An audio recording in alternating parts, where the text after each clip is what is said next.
بسم اللہ الرحمن الرحیم۔ معزز مہمانان کرام، بزرگوں، دوستوں اور قابل احترام دینی ماؤں اور بہنوں، جدہ دعوت سینٹر حی السلامہ میں آپ کا یہ بھائی آپ کو خوش آمدید کہتا ہے، استقبال کرتا ہے، اور اللہ رب العالمین سے دعا کر رہا ہوں کہ اللہ رب العالمین ہم جس مقصد کے لیے یہاں جمع ہوئے ہیں، ہمارے مقصد کو شرف قبولیت عطا فرمائے اور ہمیں یہاں سے اللہ رب العالمین اپنی رضا اور خوشنودی عطا فرمائے، آمین یا رب العالمین۔ حضرات، یہ ہمارے لیے نہایت ہی سعادت کی بات ہے کہ آج ہمارے درمیان پاکستان کی ایک عظیم شخصیت، ایک عظیم خطیب ہمارے درمیان تشریف فرما ہیں، فضیلت شیخ قاری خلیل الرحمن حفظہ اللہ۔ آپ کراچی سے تشریف لائے ہیں عمرے کی سعادت حاصل کرنے کے لیے۔ اللہ رب العالمین آپ کے سفر کو، آپ کے عمرے کو اور آپ کی تمام عبادات کو قبول فرمائے، اور آپ کے اس یہاں آنے کو جدہ میں ہم سب کو آپ سے مستفید ہونے کا شرف عطا فرمائے، آمین یا رب العالمین۔ حضرات، فضیلت شیخ قاری خلیل الرحمن کسی تعارف کے محتاج نہیں ہیں۔ گزشتہ سال بھی آپ تشریف لائے تھے اور مختلف مقامات پر آپ کی تقاریر ہوئی تھیں، جو کہ آڈیو کیسیٹس اور ویڈیو کیسیٹس یا وی سی ڈیز کے ذریعے پوری دنیا میں الحمدللہ اللہ تعالیٰ نے ان کو پذیرائی انہیں حاصل ہوئی ہے۔ یہاں آج کا جو پروگرام ہم نے رکھا ہے، چونکہ بہت ہی عجلت میں یہ پروگرام مرتب کیا گیا ہے، اس لیے بعض اخوان کو تو اس کا علم بھی نہیں ہے، لیکن اس کے باوجود بھی ہم نے یہ سوچا کہ چونکہ شیخ ابھی ہمارے درمیان موجود ہیں تو اس سے اچھا موقع کیا ہوگا کہ ہم آپ سے فضیلت شیخ سے مستفید ہوں۔ پروگرام انشاءاللہ تعالی اس کی نوعیت کچھ اس طرح کی ہے کہ فضیلت شیخ قاری خلیل الرحمن کا خطاب ہوگا، آپ قرآن خوانی، ایصال ثواب کے حکم کے بارے میں اور اس کی اسلام میں کیا حقیقت ہے وہ بیان فرمائیں گے۔ اس کے بعد جو سوالات اگر کچھ ہوں گے تو وہ سوالات فضیلت شیخ کے سامنے پیش کیے جائیں گے اور ان کے جوابات آپ سماعت فرمائیں گے۔ السلام علیکم ورحمۃ اللہ وبرکاتہ۔ قرآن خوانی اور ایصال ثواب، اس کی شرعی حیثیت کیا ہے، اس عنوان سے انشاءاللہ اللہ رب العالمین کی توفیق سے میں چند باتیں آپ کے گوش گزار کروں گا۔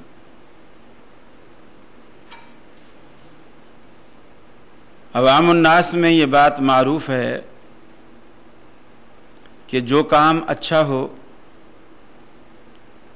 اسے کر لینے میں کوئی حرج نہیں، اگرچہ وہ قرآن و سنت سے ثابت نہ ہو۔ در حقیقت یہ اس لا علمی کی بنا پر ایسا ہوتا ہے کہ آدمی کو یہ پتہ نہیں ہوتا کہ اچھا کام کہتے کسے ہیں۔ قرآن و سنت میں اس کا پروف نہ ہونا اور پھر اس کام کو اچھا بھی کہنا، یہ دونوں متضاد باتیں۔ کچھ لوگوں کے ذہن میں یہ ہوتا ہے کہ میاں اسے اگر کر لیا جائے تو کیا حرج ہے۔ کچھ لوگوں کے ذہن میں یہ ہوتا ہے مانا کہ قرآن و سنت میں یہ بات نہیں ہے، لیکن میری تو نیت اچھی ہے، میرا تو ارادہ اچھا ہے، میں تو نیک ارادے سے ایسا کر رہا ہوں۔ میں انہی حوالوں سے کچھ بات کرنا چاہتا ہوں کہ آیا صرف نیت کا اچھا ہونا اور اس عمل کا کتاب و سنت میں موجود نہ ہونا کافی ہے؟ کیا حرج کہہ کر اس کو کر گزرنا اور کتاب و سنت سے دلیل نہ لینا کافی ہے؟ پھر اس کام کا اچھا ہونا اس اعتبار سے کہ میری عقل، میرے ذہن میں یا میرے معاشرے میں، میری سوسائٹی میں، میرے علاقے میں یہ کام اچھا گردانا جاتا ہے، اس لیے اچھا ہے، اگرچہ وہ قرآن و سنت کے منافی ہو۔ کیا یہ کافی ہے؟ میں انہی چند ایک باتوں پر اپنی بات کو رکھوں گا، انشاءاللہ بات سمجھ میں آئے گی۔ پہلی بات کہ میری نیت اچھی ہے۔ حدیث میں آتا انما الاعمال بالنیات کہ تمام اعمال کا دار و مدار نیت پر۔ نیت ایک تعین ہے اس منزل کا آپ جہاں گاڑی لے جانا چاہتے ہیں۔ اب وہ اچھی ہے تو آپ اس منزل تک پہنچیں گے، وہ اچھی نہیں ہے تو آپ اس منزل تک نہیں پہنچیں گے۔ لیکن اس کی دلیل کیا ہے کہ میری نیت اچھی ہے؟ اچھائی اور برائی کا معیار کیا ہے؟ نیکی اور بدی کا معیار کیا ہے؟ حضرت عبداللہ بن رواحہ رضی اللہ تعالی عنہ رسول اکرم صلی اللہ علیہ وسلم کے بڑے جلیل القدر صحابی ہیں۔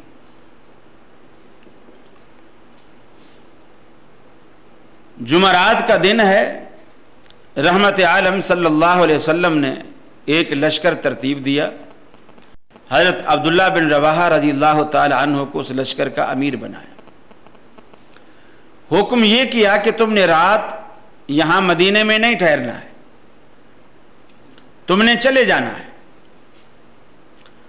اور صبح فلاں جگہ تم نے پہنچنا ہے، کل وہاں جنگ ہے، لڑائی ہے، جہاد ہے۔ صبح جمعے کا دن ہے۔ حضرت عبداللہ بن رواحہ رضی اللہ تعالی عنہ کے دل میں یہ بات آئی کہ یار جہاد پہ جانا ہے، سفر جہادی ہے، اس میں انسان ہمیشہ غازی بھی نہیں رہتا، شہید بھی ہوتا ہے۔ ہو سکتا ہے یہ میری زندگی کا آخری سفر ہو، آخری لڑائی ہو، اور میں اسی میدان میں کام آؤں اور شہید ہو جاؤں، تو کیوں نہ میں دوہرا اجر لوں۔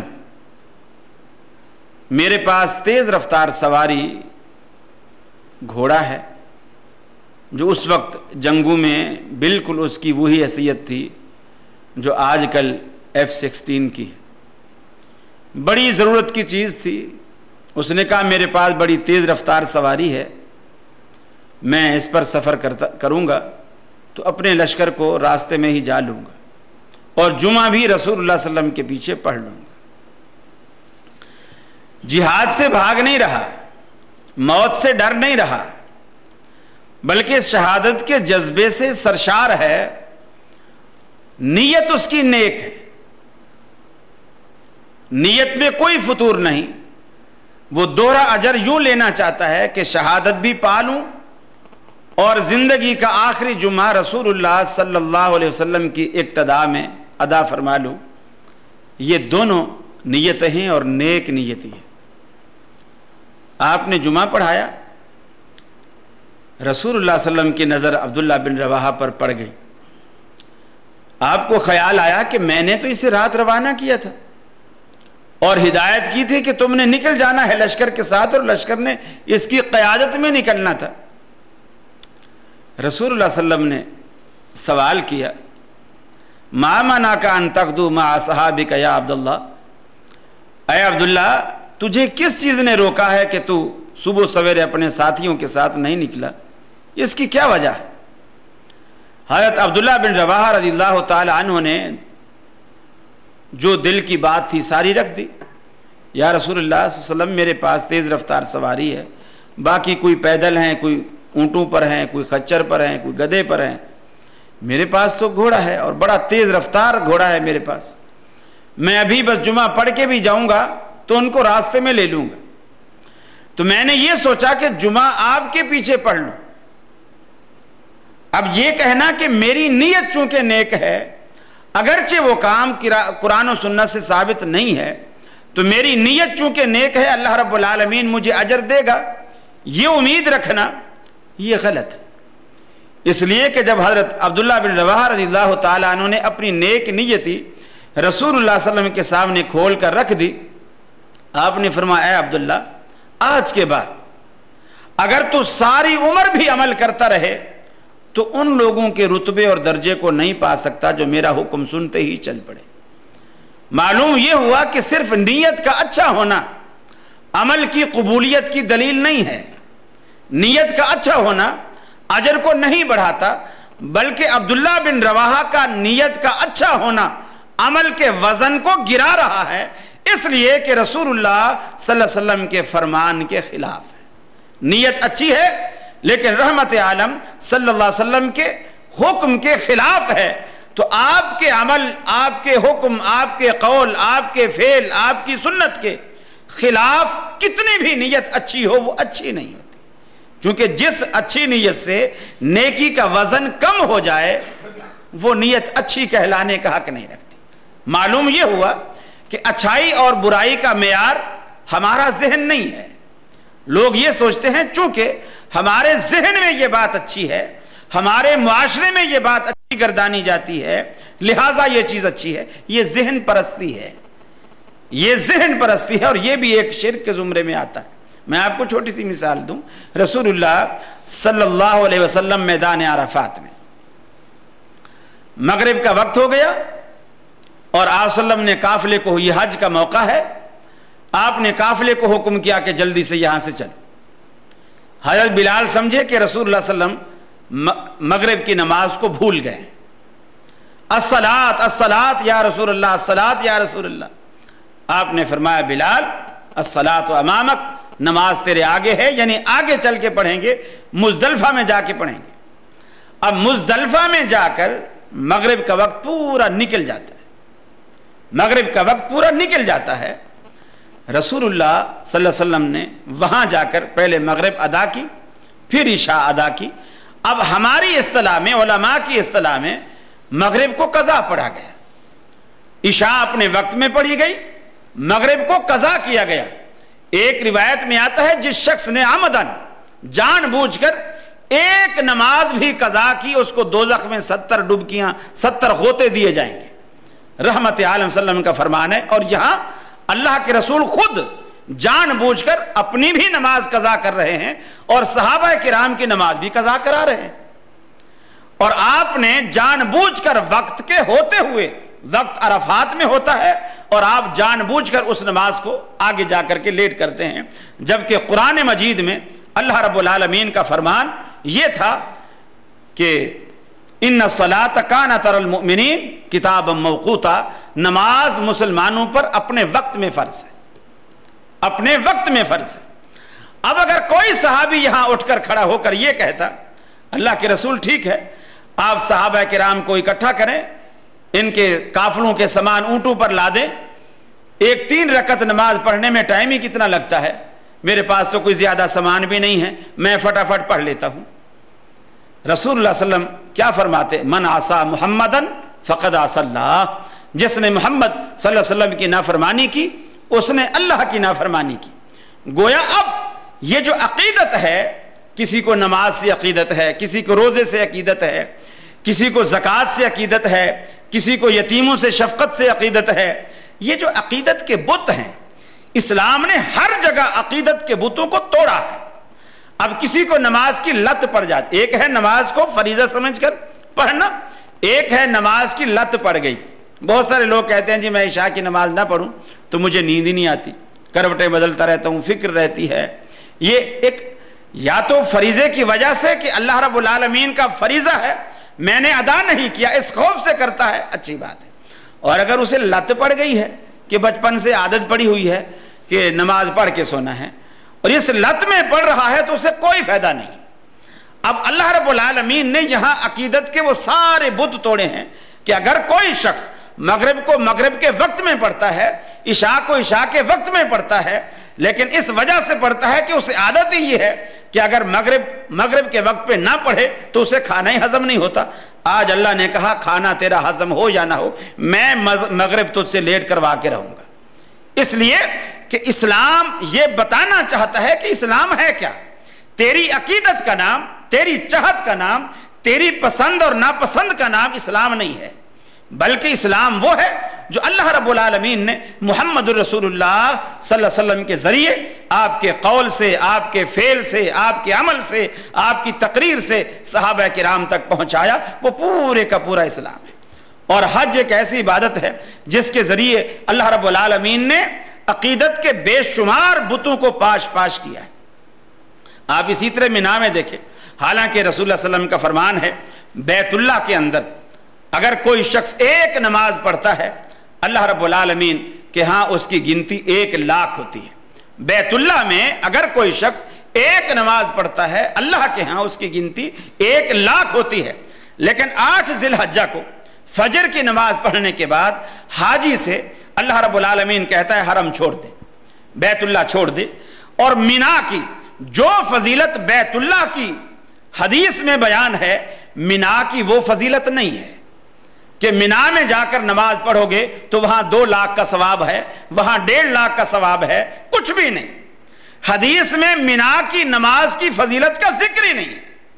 لیکن جس جگہ صراحت ہے کہ بیت اللہ میں ایک نماز 1,00,000 کے برابر ہے، اس نص صریح کے ہوتے ہوئے اللہ رب العالمین نے وہ 1,00,000 نماز کا ثواب ہم سے چھڑوا دیا، اور پہاڑی علاقے میں بالکل ویرانہ ہے، جنگل ہے، خیمے لگے کھڑے ہیں، کچھ بھی نہیں، وہاں جا کر کے بٹھا دیا۔ اب جی یہاں تم ظہر بھی پڑھو، عصر بھی پڑھو، مغرب بھی پڑھو، عشاء بھی پڑھو، اور پھر دوسرے دن صبح بھی پڑھو، یہ 5 نمازیں تم یہاں پڑھو۔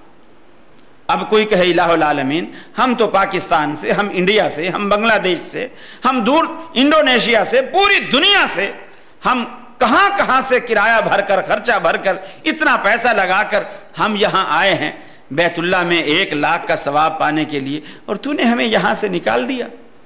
تو اللہ رب العالمین اصل میں ہمیں یہ بتانا چاہتا ہے کہ نیکی اصل کیا ہے۔ ایک چیز تجھے بھا رہی ہے، نیکی یہ نہیں ہے، ایک چیز اللہ کو ایسے بھا رہی ہے، اب ویسے کرنا نیکی ہے۔ آدم علیہ السلام کو اللہ رب العالمین نے جب تمام چیزوں کے نام بتا کر کھڑا کر دیا، فرشتوں سے پوچھا کہ تم بتاؤ، انہوں نے کہا ہمیں تو نہیں بتا، اللہ نے انہیں بتایا ہی نہیں ہے۔ اللہ رب العالمین نے آدم علیہ السلام سے کہا تم بتاؤ، انہوں نے بتا دیے۔ اب آدم علیہ السلام کی برتری فرشتوں پر جب واضح ہو گئی، اللہ رب العالمین نے فرشتوں سے کہا آدم کو سجدہ کرو۔ اذ قلنا للملائکۃ اسجدوا لآدم فسجدوا الا ابلیس، فرشتوں سے کہا کہ اس کو سجدہ کرو۔ اب پورا قرآن مجید بھرا پڑا ہے کہ غیر اللہ کو سجدہ حرام ہے، شرک ہے، غیر اللہ کا سجدہ حرام ہے اور شرک ہے۔ اللہ رب العالمین نے قرآن میں کہا، اللہ کے رسول نے احادیث میں کہا، تمام انبیاء اسی کی دعوت دیتے آئے کہ صرف اور صرف سجدہ کرو تو اللہ کو کرو، باقی تمام کی بندگی تم پر حرام ہے۔ اب یہاں فرشتوں سے کہا جا رہا ہے آدم کو سجدہ کرو۔ اب اگر کوئی شخص اسی کو دلیل بنائے کہ میاں دیکھو فرشتے تو بڑی نیک مخلوق ہیں، نورانی مخلوق ہیں، اور ان کے دامن میں تو گناہ ہی نہیں ہے، نیکیاں ہی نیکیاں ہیں، میں کیوں نہ فرشتوں والا کام کروں؟ اللہ نے فرشتوں سے کہا آدم کو سجدہ کرو، میں کیوں نہ فرشتوں والا کام کروں، میں بھی آدم کو سجدہ کروں گا۔ اللہ کہتا ہے انہیں میں نے کہا تھا، اس وقت یہی نیکی تھی، تمہیں میں نے منع کیا ہے، اس وقت یہی نیکی ہے۔ میری مانیت پہ تم اب آؤ گے، اس لیے کہ نیکی جو ہے میری پسند اور میری ناپسند کا نام ہے، میری پسند کا خیال کرو گے تو نیک رہو گے، میری ناپسند کو اپناؤ گے تو گناہگار کہلاؤ گے۔ تو در حقیقت یہ جو چیزیں ہم میں پیدا ہوتی ہیں کہ میاں کھانے پر ہم نے قرآن پڑھا، کوئی ہمارا عزیز فوت ہو گیا، اس کے لیے ہم نے 4 بندے مدرسے سے بلوا کر بٹھا کر سپارے بانٹ کر ان سے ہم نے پڑھوانا شروع کر دیا، انہوں نے 4 سپارے 5 سپارے 10 پارے یا 30 جنے آ گئے، ایک پارا سب نے پڑھ دیا، اس میں کیا فرق، کیا حرج ہے؟ پڑھا تو ہم نے قرآن ہے۔ میں نے یہ چند ایک مثالیں آپ کو دی ہیں کہ پڑھا ہم نے قرآن ہے، لیکن اس میں فرق ہے، اس لیے کہ یہ پڑھنا وہ پڑھنا ہے جو محمد رسول اللہ صلی اللہ علیہ وسلم سے ثابت نہیں۔ اللہ کے رسول کے زمانے میں بھی لوگ مکان بناتے تھے، اللہ کے رسول کے زمانے میں بھی لوگ فوت ہوتے تھے، آپ نے کسی کے ایصال کے لیے صحابہ کو اکٹھا کر کے پارے بانٹ کر یا حافظوں کو بلا کر کہ جی اس دور میں ابھی لکھا ہوا قرآن ہمارے پاس نہیں ہے، ہڈیوں پہ ہے، کپڑے پر ہے، چمڑے پر ہے، چلو حافظ بلا لو، وہ بیٹھ کر پارے بانٹ دیے کہ تم پڑھ لو۔ کبھی ایسا نہیں ہوا۔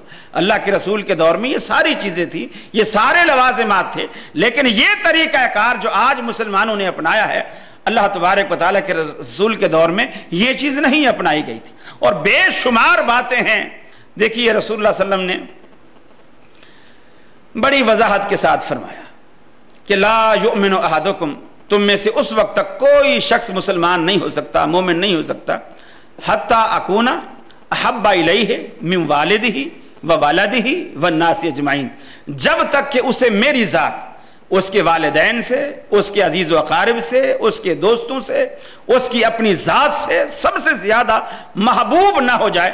اور اس کے محبوب ہونے کا معنی کیا ہے کہ دوسری روایت میں فرمایا لا یؤمن احدکم حتی یکون ہواہ تابعا لما جئت بہ، میری ذات تمہیں کیسے محبوب ہوگی، کیسے پتہ چلے گا کہ تم واقعی اللہ تبارک و تعالیٰ کے رسول کی ذات سے محبت رکھتے ہو، یہ پتہ کیسے چلے گا؟ لا یؤمن احدکم حتی یکون ہواہ تابعا لما جئت بہ، اس وقت تک تم مومن کہلانے کا حق نہیں رکھتے جب تک کہ تمہاری تمام خواہشات، تمہاری پسند ناپسند، تمہارے ذہنی معیار، تمہاری ہر چیز جو ہے وہ میری شریعت، اس چیز، اس قانون اور اس دستور کے تابع نہ ہو جائے جو میں لایا۔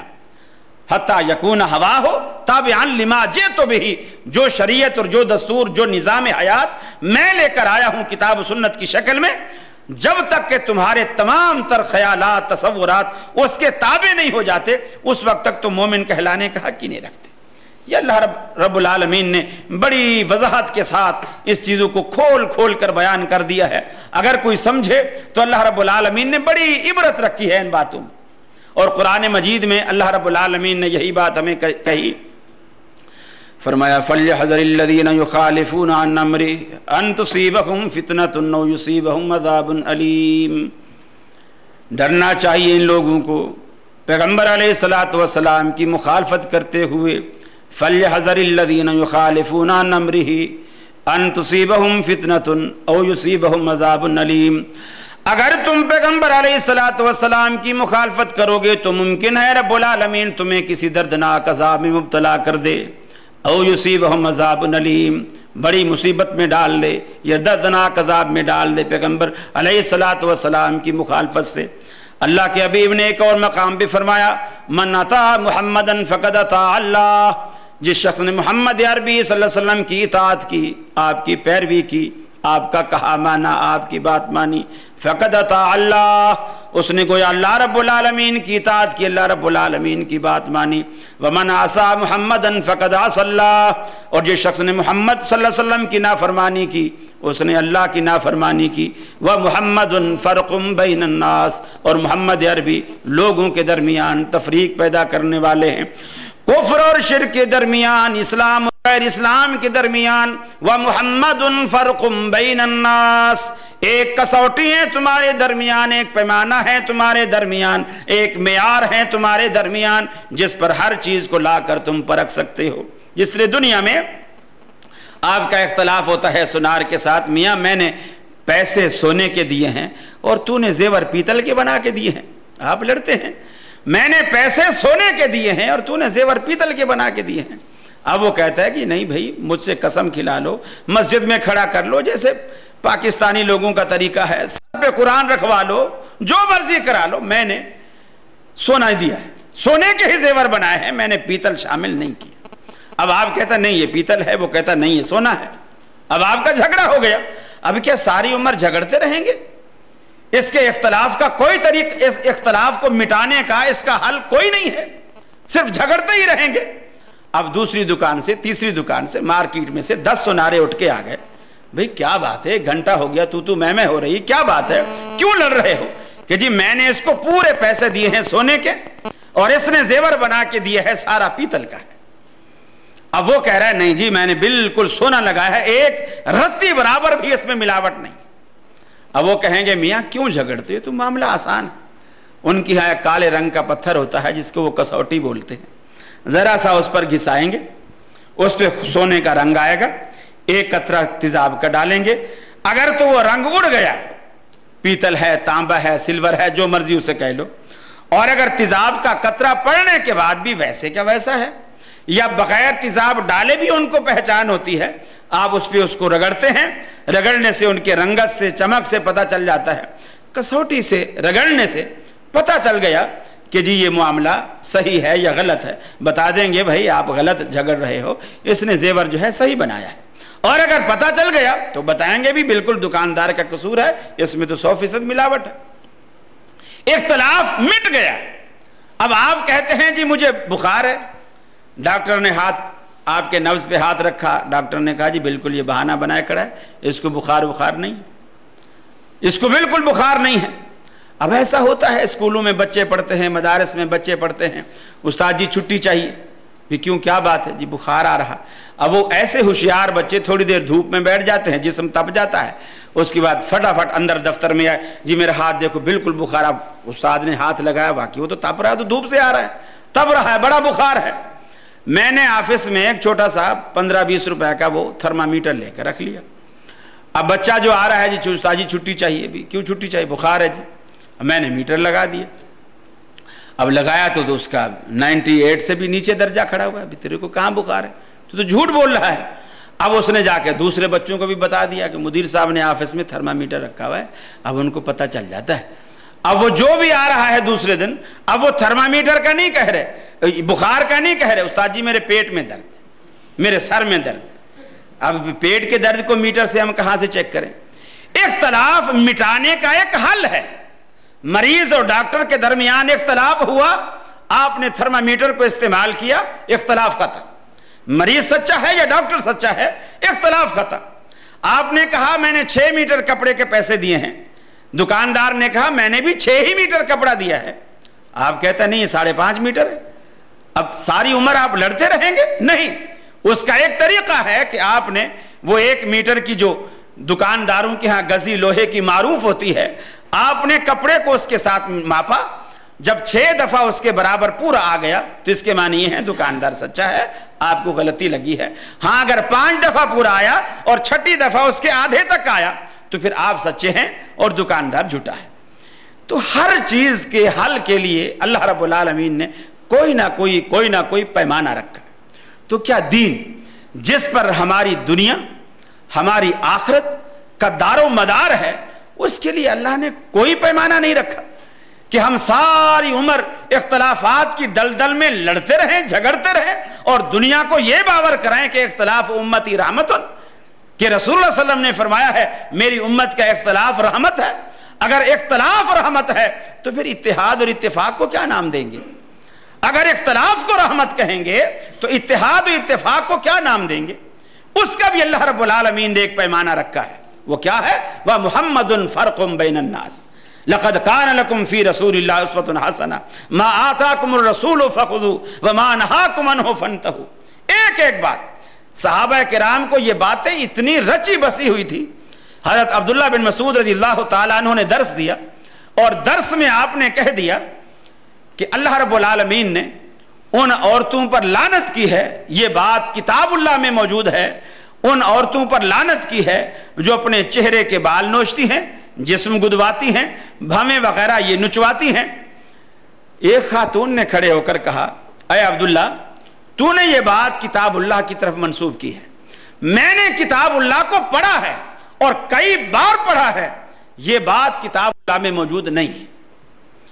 اور گویا اس کے کہنے کا مقصد یہ تھا کہ اے عبداللہ تو اللہ کی کتاب پر بہتان باندھ رہا ہے یہ کہہ کر کہ یہ کتاب اللہ میں موجود ہے، یہ مسئلہ قرآن مجید میں موجود نہیں ہے۔ حضرت عبداللہ بن مسعود نے کہا دوبارہ جا کر پڑھ، یہ مسئلہ کتاب اللہ میں موجود ہے۔ اس نے کہا میں اتنی دفعہ پڑھ چکی ہوں، یہ مسئلہ قرآن مجید میں نہیں ہے۔ عبداللہ بن مسعود رضی اللہ تعالیٰ عنہ نے دیکھو صحابہ کرام قرآن مجید کو کیسے سمجھتے تھے۔ عبداللہ بن مسعود رضی اللہ تعالیٰ عنہ نے کہا کیا قرآن مجید میں یہ نہیں ہے ما آتاکم الرسول فخذو وما نہاکم عنہ فانتہو، کہ جس چیز سے اللہ کا رسول روکے اس سے رکو اور جس چیز کو اللہ کا رسول کرنے کا حکم دے اسے لو، اس بات کو مانو، اپنی زندگی میں بساؤ۔ کہاں ہاں اللہ کے رسول نے ایسا، قرآن مجید میں اللہ نے ایسا کہا ہے۔ تو پھر جب اللہ تبارک و تعالیٰ کے رسول یہ کہہ رہے ہیں کہ جو عورت ایسا کرے وہ ملعون ہے، اس پر اللہ کی لعنت ہے، تو پھر جب اللہ کا رسول کہہ رہا ہے اور اللہ کا قرآن کہہ رہا ہے جو رسول کہے اسے مانو، تو یہ بات کتاب اللہ میں آ گئی۔ صحابہ کرام کا قرآن مجید کو سمجھنے کا یہ ایک طریقہ کار اور انداز ہوتا تھا، اور آج بھی ہمارے لیے ہدایت اسی طرح ہے کہ قرآن مجید کو ہم محمد رسول اللہ صلی اللہ علیہ وسلم کی زبان مبارک سے سمجھیں گے، زبان مبارک سے سیکھیں گے، تو قرآن مجید کے معنی اور مفاہیم ہمارے سامنے آئیں گے اور بات کھل کر ہمارے سامنے آئے گی۔ اور اگر ایسا نہیں ہوگا تو پھر کوئی بات بھی ہمارے پلے نہیں پڑے گی۔ بے شمار باتیں ہیں جو اس حوالے سے اس ضمن میں کی جا سکتی ہیں۔ حضرت فاطمہ رضی اللہ تعالی عنہ ایک موقع پر حضرت علی رضی اللہ تعالی عنہ سفر پر تھے، قربانی کا موقع تھا، قربانی کے دن آ گئے۔ حضرت فاطمہ رضی اللہ تعالی عنہ نے کچھ گوشت بچا کر رکھ لی، قربانی کے جانور کا کچھ گوشت بچا کر رکھ لیا، اور عرب اس وقت یہ ڈی فریزر فریجیں وغیرہ نہیں ہوتی تھی، تو وہ دھاگے میں بوٹیاں پروتے، اس کو نمک لگاتے اور دھوپ میں لٹکا دیتے، گوشت سوکھ جاتا، اس کو سال ہر سال تک محفوظ کر لیتے۔ چونکہ رسول اللہ صلی اللہ علیہ وسلم کا حکم بھی جب یہ آیا کہ کلو وتصدقوا وادخروا، کہ اس کو کھاؤ بھی، صدقہ بھی کرو، ذخیرہ بھی کرو، تو صحابہ کہتے ہیں ہم قربانی کے گوشت کو سکھاتے تھے، پھر سال ہر سال اگلے سال قربانی آنے تک پھر ہم اسی کو کھاتے رہتے تھے، سکھا کے رکھ دیا۔ حضرت علی 6 مہینے کے سفر پر واپس آئے۔ 6 مہینے بعد جب واپس آئے تو حضرت فاطمہ رضی اللہ تعالیٰ عنہ نے محبت سے وہ گوشت تھوڑا نکالا، اس کو پکایا، دسترخوان پہ رکھا۔ حضرت علی نے پوچھا یہ گوشت کہاں سے آیا؟ انہوں نے کہا یہ میں نے آپ کے حصے کا گوشت میں نے سکھا کے رکھ لیا تھا، یہ قربانی کا گوشت ہے، چونکہ آپ ہمارے ساتھ قربانی میں نہیں تھے تو میرا دل چاہا کہ میں آپ کے لیے رکھ لوں، جب آپ آئیں گے پھر اکٹھے کھائیں۔ حضرت علی نے کہا یہ حرام ہے، میں نہیں کھاتا۔ حضرت علی رسول اللہ صلی اللہ علیہ وسلم کے داماد ہیں، حضرت علی رسول اللہ صلی اللہ علیہ وسلم کے داماد ہیں، آپ فرماتے ہیں یہ حرام ہے۔ حضرت فاطمہ رسول اللہ صلی اللہ علیہ وسلم کی بیٹی ہیں، صاحبزادی ہیں، آپ فرماتی ہیں یہ حلال ہے، اور حلال سمجھ کر پکایا ہے، اس پر محنت کی ہے، اس میں گھی ڈالا ہے، تیل ڈالا ہے، نمک مسالے ڈالے ہیں، سارا محنت کی ہے، لکڑیاں جلائی ہیں، چولہے پر بیٹھی ہیں، اب پک کر تیار ہو گیا ہے۔ حضرت فاطمہ کہتی ہیں یہ حلال ہے، حضرت علی کہتے ہیں یہ حرام ہے۔ اب اختلاف پیدا ہو گیا، اب دونوں کے درمیان ایک تنازع ہے، جھگڑا ہے، کیسے کریں؟ حضرت علی کہتے ہیں میں نہیں کھاؤں گا، حضرت فاطمہ کہتی ہیں میں کھلاؤں گی۔ آخر حضرت فاطمہ نے ایک بات کی، اے علی لڑنے جھگڑنے سے کوئی فائدہ نہیں، رسول اللہ صلی اللہ علیہ وسلم کے پاس جاؤ، اللہ تبارک و تعالیٰ کے رسول سے یہ پوچھو، اگر وہ کہتے ہیں یہ حرام ہے تو میں بھی پھینک دیتی ہوں، میں بھی نہیں کھاؤں گی، اگر وہ کہتے ہیں یہ حلال ہے تو پھر آپ کو بھی میرے ساتھ بیٹھ کر کھانا ہوگا۔ حضرت علی رضی اللہ تعالیٰ عنہ کی سمجھ میں بھی یہ بات آ گئی، فرماتے ہیں بات درست ہے، میں ایسا ہی کرتا ہوں۔ چنانچہ رسول اللہ صلی اللہ علیہ وسلم کی خدمت میں حاضر ہوتے ہیں، عرض کرتے ہیں اللہ کے رسول فاطمہ نے گوشت پکایا ہے اور وہ قربانی کا گوشت ہے، میں نے کہا حرام ہے، وہ کہتے ہیں حلال ہے۔ دیکھو آپ نے بھی یہ نہیں کہا کہ علی فاطمہ ٹھیک کہتی ہے چونکہ میری بیٹی ہے، ہمارے ہاں دلائل کچھ اس طرح کے ہوتے ہیں، یہ صحیح کہتا ہے چونکہ اللہ کے رسول کا قریبی زمانہ اس نے پایا ہے، اللہ کے رسول کا قریبی زمانہ اس امام نے پایا ہے، باقی امام اس کے بعد کے ہیں، ان میں فاصلہ، ان میں بہت زیادہ ہے، چونکہ اللہ کے رسول کا قریبی ہے، قریبی زمانہ اس نے پایا ہے، اس کی بات زیادہ وزنی ہوگی۔ صحابہ کرام اس طرز پر نہیں سوچتے تھے۔ اللہ کے رسول نے یہ نہیں کہا اے علی تو میرا داماد ہے، تیرا رشتہ مجھ سے فاطمہ کے نکاح کے بعد بنتا ہے، جبکہ فاطمہ کا رشتہ تو اس کی پیدائش سے مجھ سے جڑ گیا تھا، وہ میرے زیادہ قریبی ہے، لہٰذا فاطمہ کی بات جو ہے وہ زیادہ صحیح ہے۔ آپ نے یہ نہیں دلیل دی، آپ نے علی رضی اللہ تعالیٰ عنہ سے پوچھا علی تو جو کہتا ہے کہ یہ حرام ہے تو کس بنیاد پر کہتا ہے؟ حضرت علی رضی اللہ تعالیٰ عنہ نے اس سے یہ بھی ثابت ہوا کہ سامنے والے کا موقف بھی سننا چاہیے، فیصلہ ایسے نہیں دینا چاہیے، سامنے والے کا موقف بھی سننا چاہیے، اس موقف کو سننے کے بعد پھر اس پر فیصلہ کرنا چاہیے۔ علی تو کیوں کہتا ہے کہ یہ حرام ہے؟ حضرت علی رضی اللہ تعالیٰ عنہ نے عرض کی کہ اللہ کے رسول پچھلے سال میں نے آپ کے ساتھ عید کی نماز پڑھی تھی اور آپ نے خطبے میں یہ اعلان فرمایا تھا کہ 3 دن سے زیادہ قربانی کا گوشت اپنے گھر میں اتنا رکھو کہ تم اسے 3 دن میں کھا سکو، اور اس سے جو زیادہ ہے اسے تقسیم کر دو، لوگوں میں غریبوں میں تقسیم کر دو، بانٹ دو، اتنا اپنے گھر میں رکھو جو تم 3 دن میں کھا سکتے ہو۔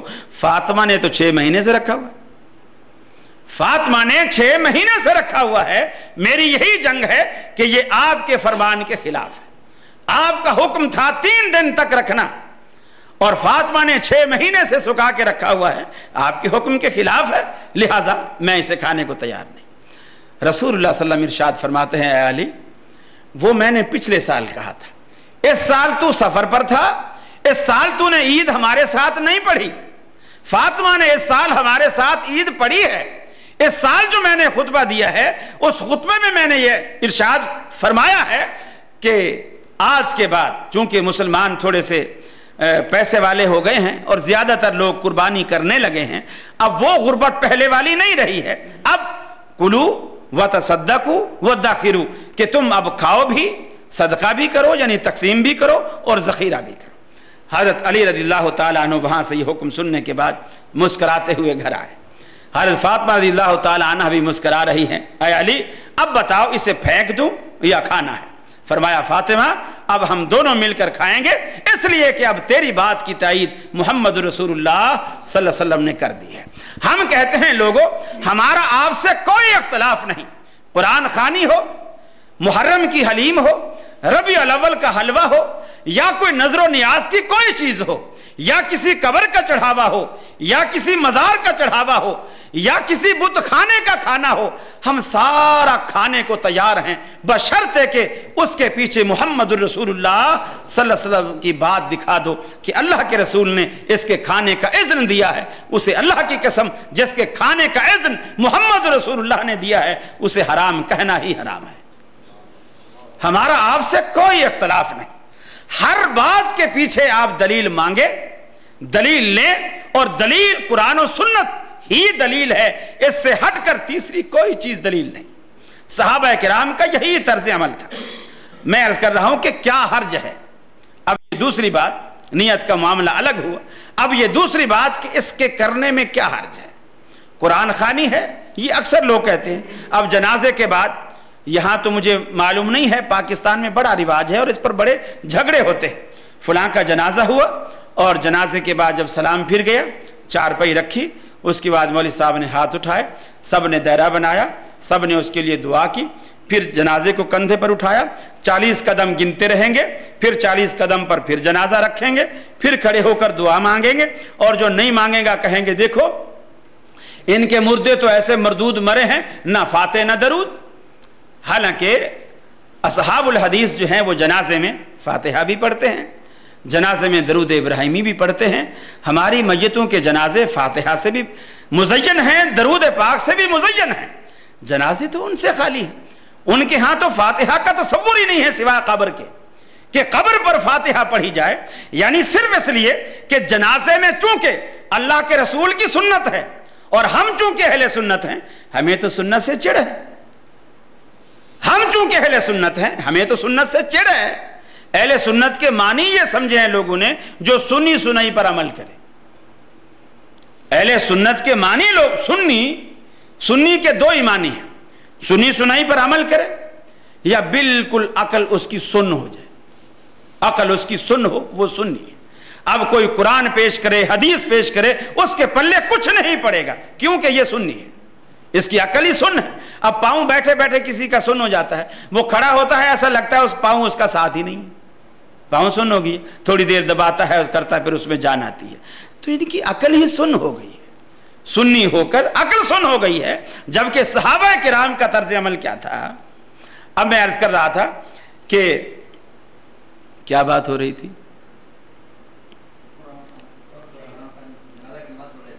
جنازے کی نماز پر 40 قدم پر کھڑے ہو کر پھر میت رکھتے ہیں، پھر دعا کراتے ہیں۔ اب کوئی پوچھے اعتراض کرے تو جواب یہ ملتا ہے، میاں دعا کرانے پر بھی اعتراض ہے، دعا میں کیا حرج ہے؟ دعا کرانے پر بھی اعتراض ہے۔ اکثر اصحاب الحدیث کی مساجد میں فرض نمازوں کے بعد اہتمام کے ساتھ دعا نہیں کی جاتی، کوئی درخواست کر دیتا ہے جی ہمارا فلاں عزیز بیمار ہے دعا کرا دیجئے، کرا دیتے ہیں، ورنہ معمول نہیں ہے۔ اعتراض ہوتا ہے، ارے میاں دعا کے بھی منکر ہو گئے، حالانکہ دعا تو اچھی چیز ہے، دعا تو اچھی بات ہے، اللہ سے مانگ رہے ہیں، کیونکہ غیر اللہ سے تو نہیں مانگ رہے، یہ لوگ تو اللہ سے بھی نہیں مانگتے ہیں۔ دیکھ لو نماز میں نماز سلام پھر گیا چپ کر کے ایسے اٹھ کے جوتا اٹھایا اور چلے گئے اور دعا ہی نہیں مانگی ہے. ارے اللہ کے ولی، جو تو نے سجدے میں گر کر، رکوع میں کھڑے ہو کر، قیام میں کھڑے ہو کر، قعدے میں بیٹھ کر جو کچھ تو نے کہا ہے وہ دعا نہیں تو اور کیا ہے؟ وہ کیا تھا؟ لیکن وہ لوگ بعد میں اس لیے لازمی سمجھتے ہیں. ان لوگوں کے ہاں تو مذہب یہ ہے کہ امام کے پیچھے آ کر کھڑے ہو جاؤ. چپکی، تھانوی صاحب لکھتے ہیں بہشتی زیور میں، خاتون امام کے پیچھے اگر ہے چپکی کھڑی رہے، کچھ نہ پڑھے تو بھی نماز ہو جائے گی. اب آدمی سوچے کہ بھی چپکا کھڑا رہے یا چپکی کھڑی رہے تو مسجد میں آنے کی ضرورت ہی کیا ہے؟ مسجد میں آنے کی ضرورت ہی کیا ہے؟ مولوی صاحب کی ہر بندہ وظیفہ باندھ دے، 500 روپیہ مہینہ میں دیا کروں گا، میری طرف سے تو نمازیں بھی پڑھے آنا، روزے بھی رکھے آنا، دعا بھی کرے آنا، مجھے گھر بیٹھے ثواب ملتا رہے گا. آخر اس کی کیا ضرورت ہے؟ یہ جو چیز ہے کہ ہم نے یہ جو کام کر لیا اس میں کیا حرج ہے؟ اسی طرح کھانا سامنے آیا، ہم نے اس پر سورہ فاتحہ پڑھ لی، سورہ اخلاص پڑھ لی، سورہ یاسین پڑھ لی، سورہ مزمر پڑھ لی، سورہ مدثر پڑھ لی، اس میں کیا حرج ہے؟ میں آپ سے عرض کروں، رسول اللہ صلی اللہ علیہ وسلم عید کا خطبہ دے رہے ہیں، قربانی کی عید ہے. آپ سے کہا گیا کہ اللہ کے رسول فلاں فلاں فلاں شخص نے عید کی نماز سے پہلے قربانی کر لی، فلاں فلاں شخص نے عید کی نماز سے پہلے قربانی کر لی ہے. آپ نے فرمایا انہیں کہو دوبارہ بکرا خریدیں اور دوبارہ قربانی کریں، اس لیے کہ میرا طریقہ عید کی نماز پڑھنے کے بعد قربانی کرنے کا ہے. اب میں آپ سے پوچھتا ہوں، وہ صحابی رسول ہیں جنہوں نے عید کی نماز سے پہلے قربانی کی ہے وہ بھی صحابی رسول ہیں، اور جنہوں نے عید کے بعد قربانی کی ہے وہ بھی صحابی رسول ہیں. جنہوں نے پہلے کی ہے انہوں نے بھی اللہ کے لیے کی ہے، جنہوں نے بعد میں کی ہے انہوں نے بھی اللہ کے لیے کی ہے. جنہوں نے پہلے کی ہے اسی 10 ذی الحجہ کو اسی دن کی ہے، جنہوں نے بعد میں کی ہے انہوں نے بھی 10 ذی الحجہ کو اسی دن کی ہے. فرق صرف 2 رکعت نماز کا بیچ میں ہے. اس 2 رکعت نماز پر ٹائم کتنا لگتا ہے؟ اگر بہت پوری لمبی سورہ غاشیہ اور سورہ سبح اسم ربک الاعلی جو آپ کا اکثر معمول تھا، یہ عید کی نماز میں، جمعہ کی نماز میں پڑھا کرتے تھے، اگر یہ مکمل بھی پڑھیں تو 10-12 منٹ سے زیادہ وقت نہیں لگتا. اب اسی ایک ہی دن میں دونوں صحابی ہیں، 10-12 منٹ پہلے جس نے قربانی کر لی اس کی قربانی برباد، اور جس نے 10-12 منٹ بعد میں قربانی کی اس کی قربانی کھاتے میں لگی. کیوں؟ یہ فرق کس چیز کا ہے؟ فرق صرف یہی ہے، جس نے پہلے کی اس نے محمد رسول اللہ صلی اللہ علیہ وسلم کے طریقے کے خلاف کیا، اور آپ کے طریقے کے خلاف ہونا ہی اس کے غیر مقبول ہونے کی دلیل. اور جس نے آپ عید کی نماز کے بعد قربانی کی اس نے محمد رسول اللہ صلی اللہ علیہ وسلم کے طریقے کے مطابق کی، اور آپ کے طریقے کی موافقت میں ہونا ہی اس عمل کے قبول ہونے کی علامت اور دلیل ہے.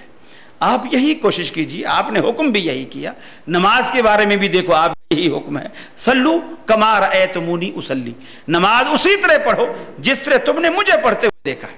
عید کا میدان ہے، اللہ کے رسول تشریف فرما ہے، صحابہ کرام بیٹھے ہیں، لوگوں کا انتظار ہو رہا ہے. گھڑیاں نہیں ہوتی تھی، کسی کو وقت نہیں دیا جاتا تھا کہ جی 9 بجے عید کی نماز کھڑی ہوگی، 8 بجے کھڑی ہوگی. بس لوگ جب آ گئے، پنڈال بھر گیا، کی نماز پڑھا دی. اللہ کے رسول بیٹھے ہیں، صحابہ بیٹھے ہیں، وضو سے بیٹھے ہیں.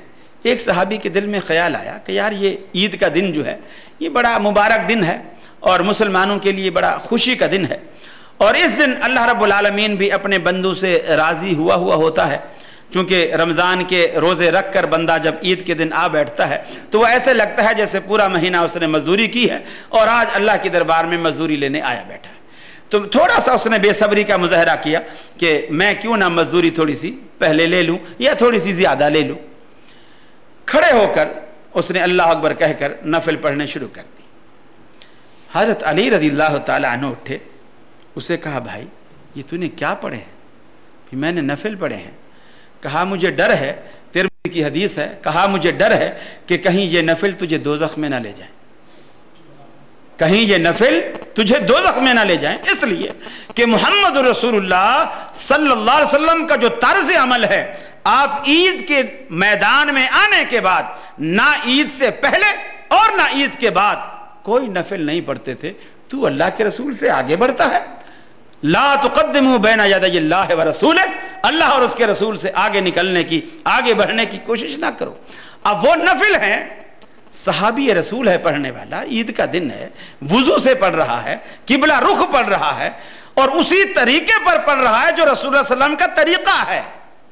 طریقے میں کوئی تبدیلی نہیں کر رہا، صرف اس جگہ، اس موقع پر، اس محل پر اللہ کے رسول سے چونکہ ثابت نہیں، حضرت علی فوراً کہتے ہیں کہ مجھے ڈر ہے کہ کہیں یہ نماز، یہ نفل تجھے دوزخ میں نہ لے جائیں. اب آدمی عقل سے سوچے کہ کبھی نماز بھی دوزخ میں لے جاتی ہے کسی کو؟ نماز جیسا عمل یہ بھی کبھی کسی کو دوزخ میں لے جائے گا؟ یہ کیسے ہو سکتا ہے؟ اب آپ دیکھیے ایک اور نفل. رسول اللہ صلی اللہ علیہ وسلم جب معراج سے واپس آتے، آپ فرماتے ہیں بلال تو کیا عمل کرتا ہے کہ پہلے تو مجھے تیرے قدموں کی آہٹ سنائی گئی، جب میں نے پلٹ کے دیکھا کہ تو ہے، یعنی تو جنت کے اندر چل رہا ہے، تو کیا عمل کرتا ہے؟ اللہ کے رسول اور تو کوئی خاص عمل مجھے یاد نہیں ہے، بس یہی جو آپ سے سیکھے ہیں، جب بھی وضو کرتا ہوں اس کے بعد وضو کے تحیت الوضو کے 2 نفل جو ہیں وہ میں ضرور پڑھ لیتا ہوں. آپ نے فرمایا تیرا یہی وہ عمل ہے جس نے تجھے اتنا اللہ کے قریب کر دیا ہے. اب بلال بھی نفل پڑھتا ہے، وہ بندہ جو عید کے میدان میں پڑھ رہا ہے وہ بھی نفل پڑھ رہا ہے. بلال بھی اللہ کے لیے پڑھتا ہے، وہ بھی اللہ کے لیے پڑھتا ہے. بلال نے بھی 2 رکعتیں پڑھی، اس نے بھی 2 رکعتیں پڑھی. بلال بھی صحابی ہے، وہ بھی صحابی ہے. ایک کی نماز دوزخ میں لے جا رہی ہے اور ایک کی نماز جنت میں چلتا ہوا دکھا رہی ہے. فرق کس بات کا ہے؟ فرق یہ ہے کہ جس کی نماز جنت میں چلتا ہوا دکھا رہی ہے وہ نماز محمد رسول اللہ صلی اللہ علیہ وسلم کی سنت کے مطابق موافقت میں ہے، مطابقت میں ہے. اور جو نماز عید کے میدان میں عید سے پہلے پڑھی جا رہی ہے رسول اللہ صلی اللہ علیہ وسلم کی سنت کے مخالفت میں ہے، اس کا مخالف ہونا دوزخ میں لے جا رہا ہے، اس کا مطابق ہونا جنت میں لے جا رہا ہے. آج بھی پیمانہ یہی ہے، آج بھی یہی پیمانہ ہے. اللہ رب العالمین نے جو اس دین کو 1400 سال کے لیے، یعنی 1400 سال گزر گئے اور آگے قیامت تک کے لیے اسی دین کو کافی رکھا اور مزید کسی پیغمبر کے آنے کی ضرورت اللہ رب العالمین نے محسوس نہیں کی، اس کی وجہ یہی ہے کہ قیامت تک آنے والے ادوار کے تمام تقاضے یہی دین پورے کرتا ہے. یہی دین قیامت تک آنے والے جتنے بھی ادوار ہیں تمام کے تقاضے یہی دین پورے کرے گا. یہ چیز جب انسان سوچتا ہے، سمجھ لیتا ہے، تو انشاءاللہ العزیز باقی سارے مسئلے اس پر حل ہو جاتے ہیں.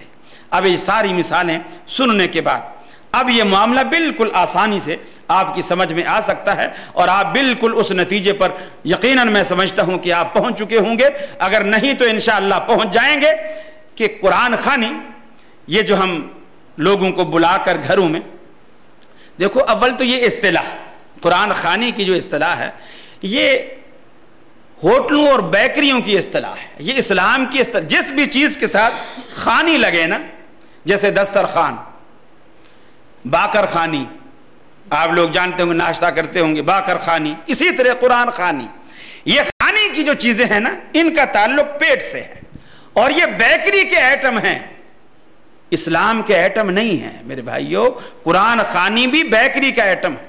اور میں دعوے سے کہتا ہوں آپ کسی بھی بدعت میں سے کھانا نکال دیجئے، کسی بھی بدعت سے کھانا نکال دیجئے، اور اس کے بعد دیکھیے کتنے علماء ہیں جو آپ کو فتویٰ دیں کہ 11ویں بھی کرو، آپ کو فتویٰ دیں ربیع الاول بھی بناؤ، یہ بھی سب کچھ ختم ہو جائے گا. یار صبح سے دوپہر تک بندر روڈ پر جلوس نکال کر دھوپ میں ہم کھڑے رہیں اور پھر دوپہر کو کھانا بھی گھر میں جا کے کھائیں، تو پھر ایسے جلوس کا کیا فائدہ؟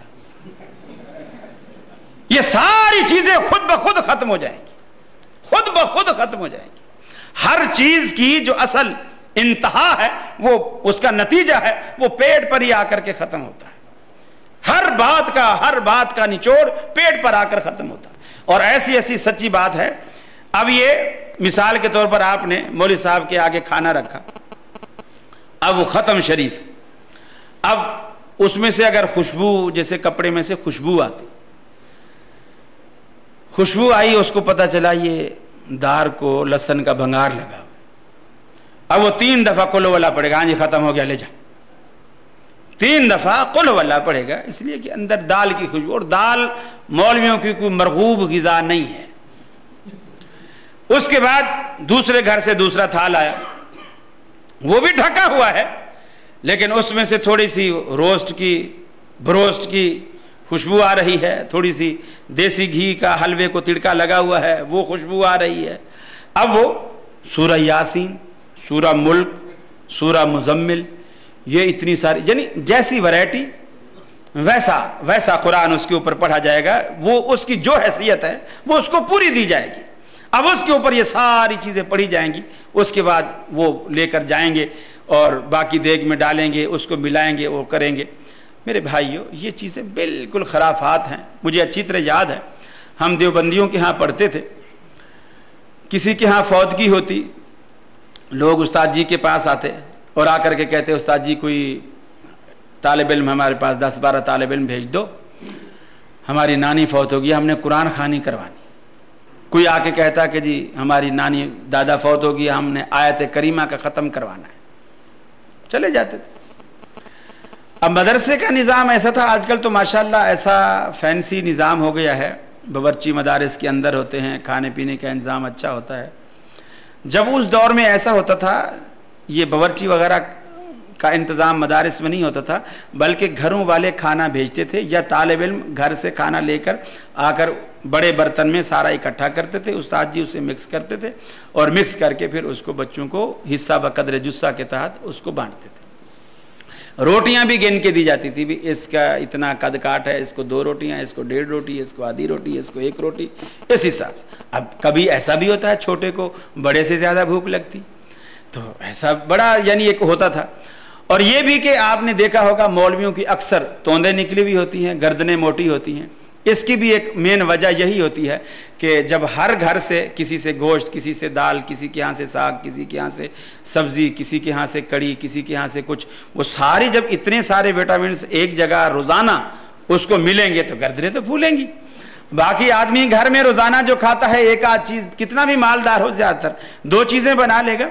اب اس کو وہ قوت روزانہ میسر نہیں ہوتی جو ان کو وہاں میسر ہوتی۔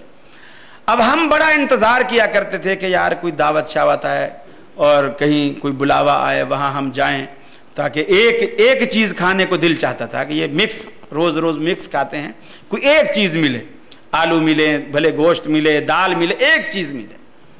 اب وہ بلاتے تھے، اب استاد جی نے کبھی 10-12 لڑکے چھانٹ کے بھیج دیے۔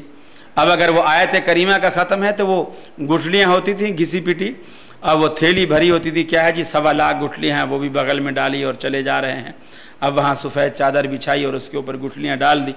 یا اگر قرآن خوانی کا ختم ہے تو وہ قرآن کے سپارے ایک پارہ جلد کیا ہوا ہوتا تھا، وہ سب بانٹ دیتے۔ یقین مانیے طلباء اتنی بے ایمانی کرتے، بس ایسے ورق کھولا، یوں دیکھا، وہ ورق پلٹ دیا، یوں دیکھا، ورق پلٹ دیا، کچھ پڑھا، کچھ بھی نہیں۔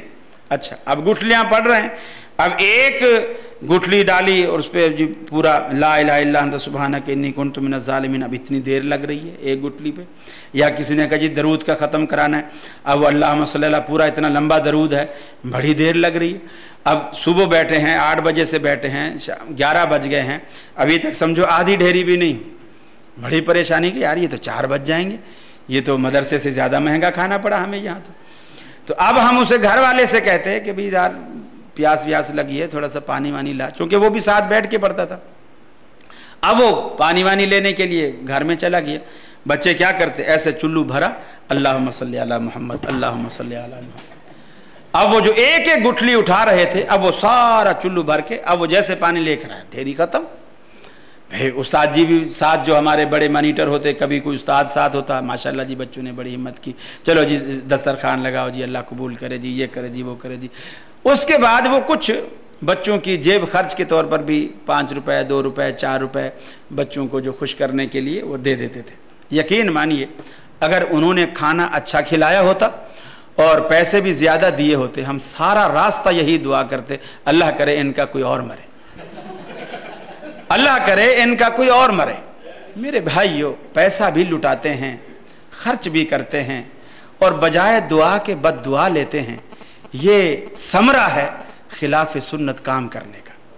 خلاف سنت جب انسان کرتا ہے، اللہ رب العالمین اس کو ایسی سزا دیتا ہے. دیکھیے قرآن مجید پڑھیے, قرآن مجید پڑھنے سے کوئی نہیں روکتا, آپ گھر میں روزانہ قرآن پڑھیے. اس کو آپ اگر قرآن خوانی کا نام دیتے ہیں تو ہمیں کوئی اعتراض نہیں, آپ روزانہ قرآن گھر میں پڑھیے. بچوں سے کہیے روزانہ فجر کو اٹھ کر قرآن مجید, فجر کی نماز کے بعد قرآن مجید پڑھے, 1 پارہ, آدھا پارہ, پاؤ پارہ, جتنا اللہ توفیق دے اس کو روزانہ ایک معمول بنا لے. لوگوں نے دکانوں پر حافظ باندھے ہوئے ہیں, یہاں کا تو مجھے پتہ نہیں, پاکستان میں تو بالکل حافظ جی پر مقرر ہوتا ہے, وہ اس دکان سے نکلے گا, اس دکان میں, اس دکان سے, ہر دکان والا اس کو 500 روپیہ مہینہ دے گا, ہر دکان میں روزانہ پارہ پڑھے گا. پتہ نہیں کتنی دکانیں ایک حافظ نے لے رکھی ہوتی ہیں, اور جب وہ حافظ کراچی سے پنجاب جا رہا ہوتا ہے تو وہ دکانیں بیچ کے جاتا ہے, دکانیں بھی بکتی ہیں. یعنی وہ میرے پاس جی 15 دکانیں ہیں, فی دکان 1000 روپیہ ہے, تو آج کے بعد جو ہے یہ دکانیں تیری ہو گئیں, تو میرے کو 15,000 روپیہ دے دے, تو یہ دکانیں تیری ہو گئی. اور دکانداروں کو پتہ ہی نہیں ہوتا, بیٹھے بیٹھے بک جاتے. تو یہ ایسے سلسلے بنائے ہوئے ہیں, یہ سارے پیٹ سے ان کا تعلق ہے.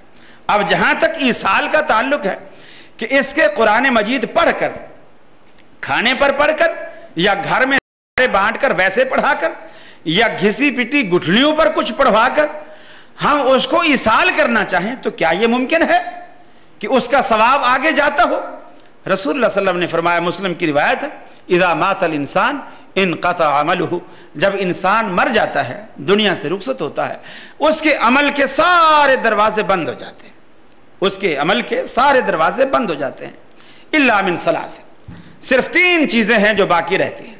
ایک فرمایا ولد صالح یدعى لہ, ایک ایسا کہ اس کی نیک اولاد, اگر نیک بچہ اس کا موجود ہے, وہ اس کے لیے دعا کرتا ہے, یا وہ کوئی بھی نیک عمل کرتا رہتا ہے, اللہ رب العالمین اس کے والد کے اکاؤنٹ میں اس کا اجر ڈالتا رہتا ہے, اس لیے کہ اس کی نیک اولاد ہے اور ماں باپ نے اس کی اچھی تربیت کی تھی, اس کے صلے میں اللہ رب العالمین اس کے اکاؤنٹ میں خود بخود نیکیاں ڈالتا رہتا ہے, چاہے بچہ یہ کہے کہ میں والد کے لیے کر رہا ہوں یا یہ نہ کہے. وہ جو بھی نیکی کرتا ہے, جو بھی چیز اچھے کام کرتا ہے, اللہ رب العالمین اس کے ماں باپ کا حصہ اس میں رکھتا ہے, ان کی اچھی تربیت کی وجہ سے.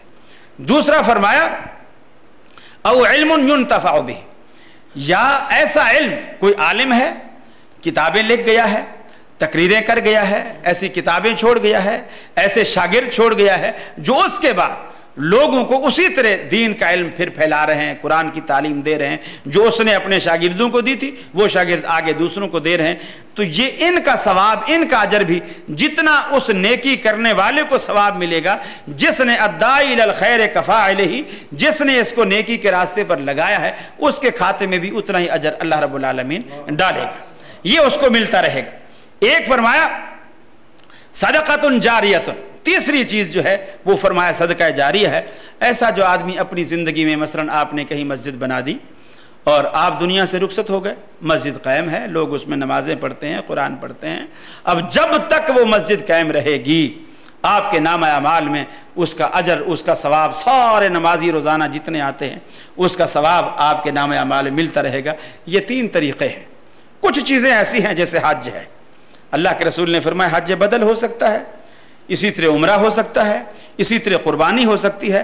مالی صدقہ آپ مرحومین کی طرف سے, اگر وہ شرک پر نہیں مرے, اگر وہ شرک پر نہیں مرے ہیں, توحید پر مرے ہیں, تو آپ مالی صدقہ, مالی قربانی, مالی کوئی چیز ان کی طرف سے بھی آپ مسجد بنا سکتے ہیں, والدین کی طرف سے مسجد میں حصہ ڈال سکتے ہیں, والدین کی طرف سے کسی یتیم کو کپڑے پہنا سکتے ہیں, صرف دل میں آپ نیت کر لیں گے اللہ رب العالمین, یا کسی بھی عزیز کی طرف سے آپ جس کو بھی ایصال کرنا چاہیں, ثواب پہنچانا چاہیں, تو مالی صدقہ ان کے لیے کر سکتے ہیں. یہ بدنی عبادت, قرآن پڑھ کے, تسبیح پڑھ کے, نماز پڑھ کے, یہ چیزیں آپ نہیں بخش سکتے, الا یہ کہ اللہ تبارک و تعالیٰ کے رسول نے ایسے وارث کو اجازت دی.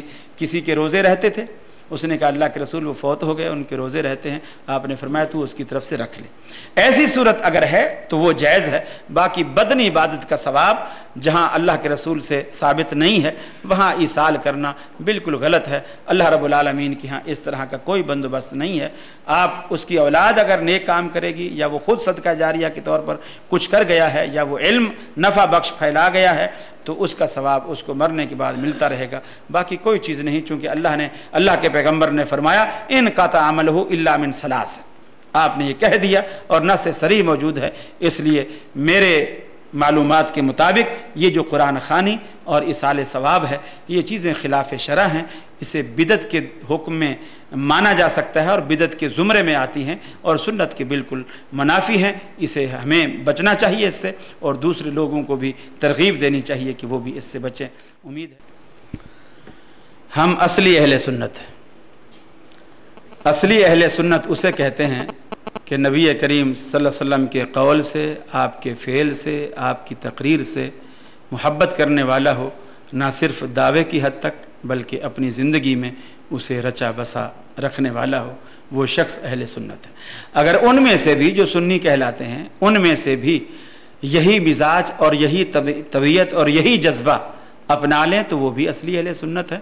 اہل سنت، اہل حدیث، اہل العصر، اہل سلفی، یہ سب ایک ہی جماعت کے متعدد نام ہیں۔ ہمیں اس سے کوئی اعتراض نہیں، ہمیں اعتراض نام سے نہیں ہے، ہمیں اعتراض اس نظریے سے ہے کہ اہل سنت کہلا کر سنت کی مخالفت کی گئی اور اس نام کو بدنام کیا گیا، اس لیے میں نے یہ لفظ استعمال کیا کہ جب اہل سنت کا لفظ استعمال کرتے ہیں۔ میں آپ کو چھوٹی سی مثال دوں، مثال کے طور پر بعض آپ کے بورڈ لگا ہوا ہو کہ باٹا شوز، آدمی دور سے اس کی جوتی ٹوٹ گئی، اب وہ دور سے بورڈ پڑے گا کہ یہ باٹا شوز لکھا ہوا ہے، یہاں مجھے جوتی ملے گی، یا مسجد میں نماز پڑھنے گیا تھا، کسی نے اس کی جوتی اٹھا لی، اب ننگے پاؤں گھر نہیں جا سکتا، قریب میں باٹا شوز کا اس نے بورڈ پڑھا، آ رہا ہے، اندر جب آیا تو اندر تو جوتی کہیں بھی نہیں، ادھر ٹنڈے، بیگن، کدو، آلو، مٹر، بھنڈیاں، یہ چیزیں رکھی ہوئی۔ آپ کہیں گے یار میں اتنی سفر کر کے آیا ہوں، گاڑی میں نے کہاں روکی، راستہ نہیں تھا گاڑی آنے کا، میں وہاں سے دھوپ میں پیدل آیا ہوں، صرف بورڈ پر کر آیا ہوں، اور اندر تو کہیں جوتا نہیں ہے، اندر تو آلو، ٹنڈے، بیگن، تو سبزی کی دکان۔ تو آپ کہیں گے یار تو نے دھوکہ کیا ہوا ہے، تو دھوکے باز ہے۔ یہی کام اگر مولوی کریں جو سبزی والے نے کیا ہوا ہے تو کیا وہ دھوکے باز نہیں ہے؟ اہل سنت کا بورڈ پڑھنے کے بعد آپ کے دل میں ایک آرزو ہوتی ہے کہ میں کچھ جا کر کے سنت پاؤں، سنت سیکھوں، سنتیں سیکھوں، سنتیں لوں۔ آپ یہ جا کر داتے ہیں، جب اندر دیکھتے ہیں دائیں سے بائیں، آگے سے پیچھے پوری کی پوری دکان بدعتوں سے بھری ہوئی ہو تو آپ اسے کیا کہیں گے؟ تو میں نے یہ طنز اس لیے کیا ہے کہ اہل سنت کہہ کر اس نام کی لاج نہ رکھنا اور اس نام کی تقدس کو پامال کرنا یہ معیوب ہے۔ جزاکم اللہ خیر، احسن الجزاء۔ فضیلت شیخ، ہمارے شہر جدہ سے کچھ لوگ عالم اسلام کے لیے ایک تحریک چلا رہے ہیں، اسلام کے نشر و اشاعت کا پروجیکٹ ٹی وی پر یا ٹی وی چینل کا انعقاد کرنے کا مشروع شروع کر رہے ہیں۔ آپ اس سلسلے میں کیا فرماتے ہیں؟ کیا ہمیں ان کے ساتھ تعاون کرنا چاہیے؟ بالکل میری ناقص عقل کے مطابق تعاون کرنا چاہیے، اس لیے کہ شیطان اس قدر زور پکڑ رہا ہے اور میڈیا کے حوالے سے یہ باتیں اس قدر آسانی سے بڑی تیزی کے ساتھ تھوڑے وقت میں زیادہ علاقوں تک وہ بات پہنچ رہی ہے، اور حق والے اگر یہ سوچ کر بیٹھے رہیں گے کہ یہ شیطان کا راستہ۔ میں آپ کو چھوٹی سی ایک حدیث سناؤں۔ رسول اللہ صلی اللہ علیہ وسلم نے حضرت عمر رضی اللہ تعالیٰ عنہ کے بارے میں ایک بات کہی تھی کہ عمر ایک ایسا شخص ہے جس راستے پر چلتا ہے شیطان وہ راستہ چھوڑ دیتا ہے، جس راستے پر چلتا ہے شیطان وہ راستہ چھوڑ دیتا ہے۔ اس کے معنی یہ ہیں کہ شیطان اسی راستے پر آ رہا تھا جس راستے پر عمر جا رہے تھے۔ اس سے یہ بات نکلتی ہے کہ نہیں نکلتی کہ جس راستے پر عمر جا رہے تھے شیطان اسی راستے پر آ رہا تھا، لیکن جیسے عمر کو آتا ہوا دیکھا شیطان نے راستہ بدل لیا۔ اس کے معنی یہ ہیں وہ راستہ نہیں چھوڑو، آؤ اس راستے پر، لیکن اس شیطان کے پیچھے نہ آؤ، اس کے مد مقابل آؤ۔ راستہ نہیں چھوڑو، راستہ وہی اختیار کرو، لیکن شیطان کے پیچھے نہیں آؤ بلکہ اس کے اگینسٹ چلو، اس کے مد مقابل آؤ، اس کے سامنے آؤ، اور اپنا روب، اپنا دبدبا اسے دکھاؤ، اور جب تم اپنا روب دکھاؤ گے جاء الحق وزہق الباطل ان الباطل کان زہوقا، وہ شیطان بھاگے گا۔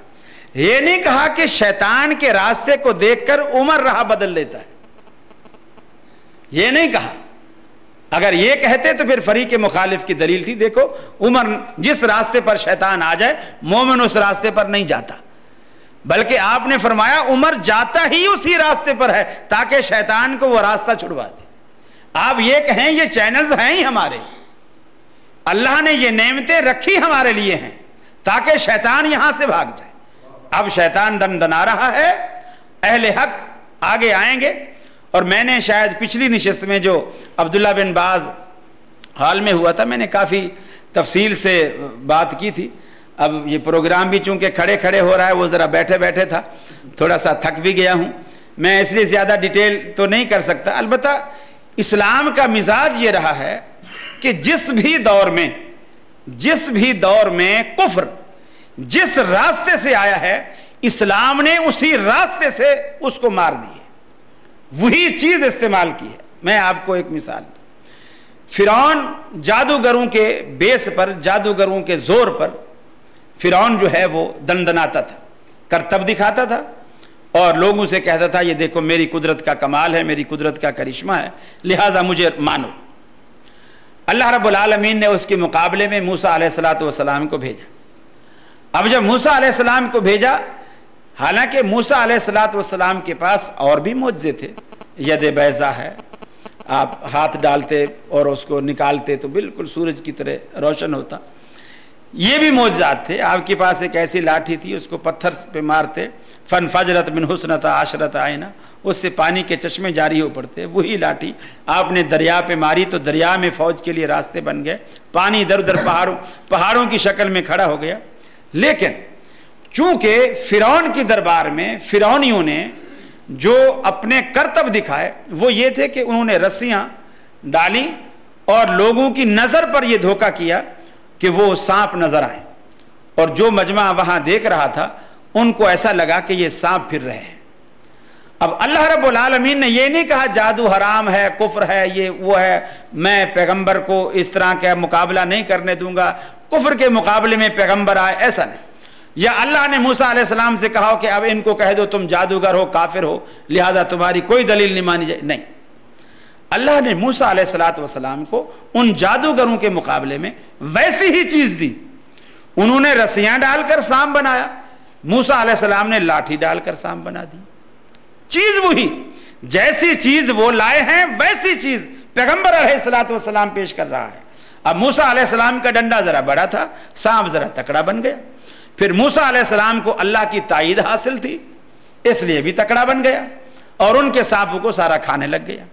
اب وہ سارے جادوگروں نے جب دیکھا کہ یہ اگر جادو ہوتا تو کم از کم ہماری رسیوں کو کھاتا نہیں، یہ جو کھا گیا ہے یہ جادو نہیں، یہ کوئی اصلی چیز ہے. سارے کے سارے جادوگر سجدے میں گر گئے اور موسیٰ علیہ السلام پر ایمان لے آئے.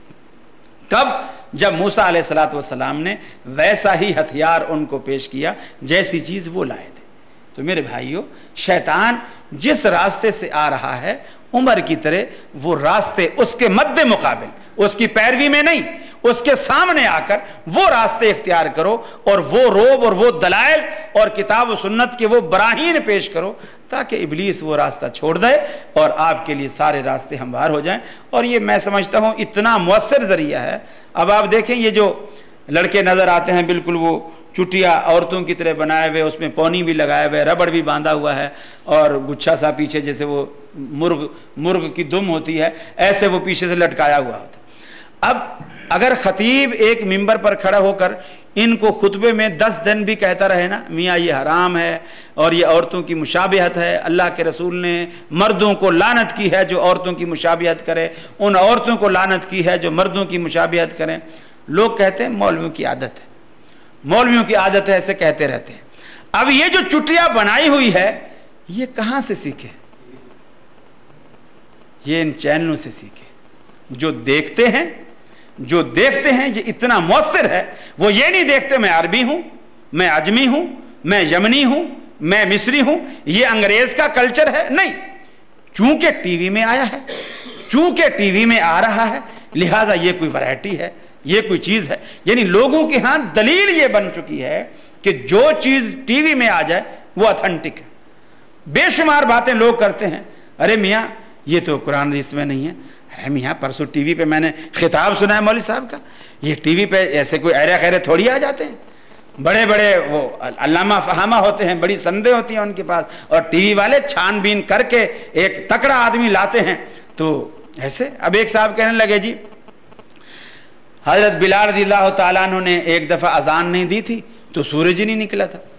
میں نے کہا یار یہ کہاں لکھا؟ قوالی شریف میں ہے، پرسوں میں نے خود ٹی وی پہ سنی ہے، قوالی شریف میں ہے، میں نے خود ٹی وی پر سنی ہے. وہ خود کہہ رہا تھا حضرت بلال نے جو اذان سحر نہ دی، قدرت خدا کی دیکھو نہ مطلق سحر ہوئی. اب وہ دلیل کیا ہے؟ قرآن حدیث کچھ نہیں، ٹی وی میں آیا ہے. اور قوال شریف جو تھے وہ کہہ رہے تھے قوالی شریف کے اندر، لہذا یہ اتھنٹک ہے. میرے بھائیو ان کا توڑ آپ اسی چیز سے، وہ خرافات لا رہے ہیں، آپ کتاب و سنت کے براہین ان کو پیش کریں. وہ شرک پھیلا رہے ہیں، آپ توحید کے پرچم گاڑیں، اللہ اور اس کے رسول کا نام بلند کریں، اور رسول اللہ صلی اللہ علیہ وسلم کی سنتوں کی تعلیم کو آپ عام کریں. اسی طرح آپ اس پہ آ کر پردے کی تعلیم دیں، نماز کی تعلیم دیں، روزے کی تعلیم دیں. اور ایک تھوڑے سے وقت میں، ابھی آپ دیکھیں میں نے اب میرا خیال ہے کوئی 1.5 گھنٹہ تو شاید ہو گیا ہوگا بات کی ہے. آپ جو حال میں محدود افراد بیٹھے ہیں، صرف یہی لوگ اس کو سن رہے ہیں. اگر یہی بات میں ٹی وی پہ کر رہا ہوتا، پوری دنیا اتنے ہی وقت میں پوری دنیا اس بات کو سنتی. تو یہ ایک بڑا مؤثر ذریعہ ہے میں سمجھتا ہوں. مشین بذات خود نہ اچھی ہوتی ہے نہ بری ہوتی ہے، یہ ساری چیزیں مباح ہیں. آپ اس کو کیسے استعمال کرتے ہیں؟ میں نے پچھلے حال میں پروگرام میں مثال دی تھی، جیسے ڈاکٹر کے ہاتھ میں بھی ایک نشتر ہوتا ہے، ڈاکو کے ہاتھ میں بھی نشتر ہوتا ہے. ڈاکو بھی نشتر مار کے پیٹ پھاڑ دیتا ہے اور جیب خالی کر کے چلا جاتا ہے. ڈاکٹر بھی نشتر مار کے پیٹ پھاڑتا ہے اور جیب خالی کر لیتا ہے. لاکھوں روپے لگتے ہیں آپریشن پر، لاکھوں روپے آپریشن پہ لگتے ہیں، لیکن ڈاکٹر کو آپ دعائیں دیتے ہیں. اس نے لاکھ روپیہ بھی لیا، پیٹ بھی پھاڑا، خون بھی اتنا سارا نکالا. پھر جب آپ اچھے بھلے ہو کر گھر آ جاتے ہیں، آپ کہتے ہیں یار اس ڈاکٹر کو تو اللہ نے میرے لیے فرشتہ بنا کر بھیجا، مجھے تو نئی زندگی مل گئی. اب نشتر دونوں کے پاس میں ہے، لیکن دونوں کے عزائم میں فرق ہے. ایک آپ کو مارنا چاہتا ہے، ایک وہی کام کر کے آپ کو بچانا چاہتا ہے. تو یہی طریقہ، یہی میڈیا کا حال ہے کہ آپ اس سے اچھا کام لیں. آپ قرآن پھیلائیں، سنت پھیلائیں، تلاوت کو فروغ دیں، قرآن کی تعلیمات کو فروغ دیں، مختلف زبانوں میں اس کے تراجم پیش کریں، مختلف زبانوں میں اس میں تقاریر ہوں، مختلف موضوعات پر تقاریر ہوں. اس پہ بلکہ مناظر، جب ایک چینل ہی اپنا ہوگا اس پہ آپ کھل کر مناظرے بھی کریں اور مقابلے بھی کریں. دونوں دوسرے مسلک کا آدمی، تیسرے مسلک کا آدمی بیٹھا ہے اور اس میں کتاب و سنت کا دائی بھی بیٹھا ہے، دلائل کے ساتھ بات ہو رہی ہے. سننے والوں بڑی دلچسپی سے اس کو سنیں گے، دیکھیں گے. مولوی بھلے نہ مانے لیکن سننے والوں کو بہت فائدہ ہوگا. مالنا البلاغ. استغفر اللہ. جزاکم اللہ خیر. میں بھائی عاقل صاحب کا اور آپ تمام احباب کا شکر گزار ہوں. آپ اتنی محبت سے اتنی دیر تک بیٹھ کر آپ نے بڑی لگن کے ساتھ مجھے برداشت کیا. جزاکم اللہ. السلام علیکم. جزاکم اللہ خیر. احسن الجزا. شیخ ہم سب آپ کے شکر گزار ہیں. اللہ رب العالمین آپ کی حفاظت فرمائے اور آپ کو امن و سلامتی کے ساتھ اپنے اہل و عیال میں واپس لوٹائے.